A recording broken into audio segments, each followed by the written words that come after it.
Welcome to ECNTRADE Daily Video. Before we begin, it should be noted that any advice is of a general nature only and that your personal circumstances have not been taken into consideration. Hello everyone, my name is Rob Clayton and thank you for joining me. Overnight was a somewhat lackluster event with the US market being absent in observance of US Labor Day. Looking ahead, every first Tuesday at the beginning of each month, the Reserve Bank of Australia holds its monetary policy meeting and announcement. Along with that, Governor Lowry's statement at 2:30 today.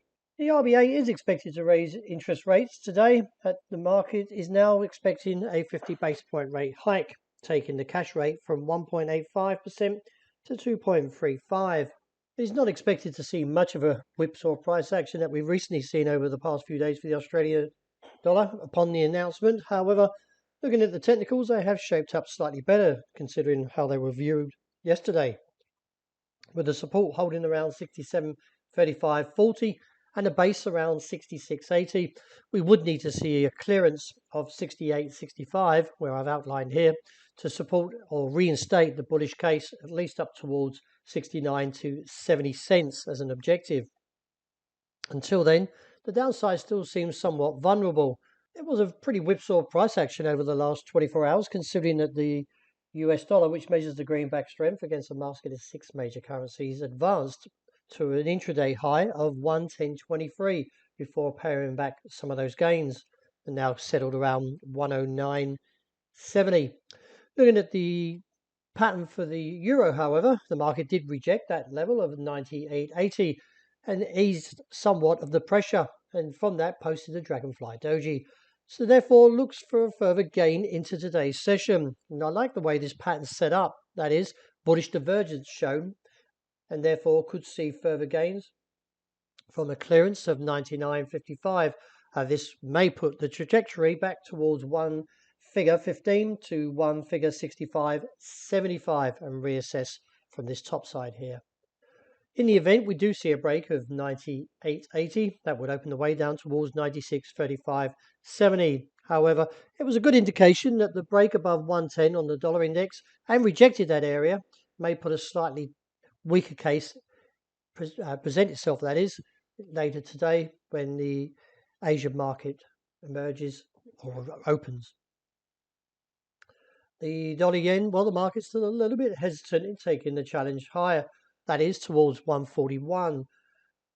Anywhere from 141 to about 143 could potentially see the Bank of Japan conduct his intervention, that is in the yen, on the instructions for the Ministry of Finance, as it did back in 1998 or late 90s.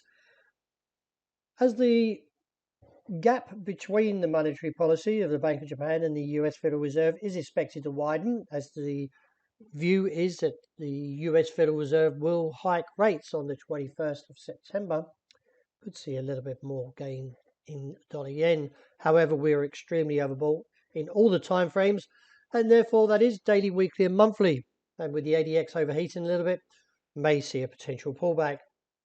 A break of 139.25 would give scope towards 137.5.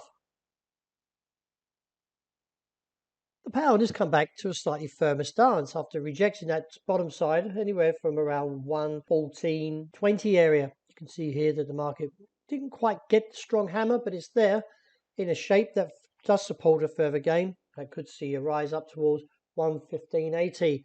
Now a break there would give further scope up towards 116.65 and reassess. Gold, well, the market's still hanging in there, but didn't get the close above 1,719.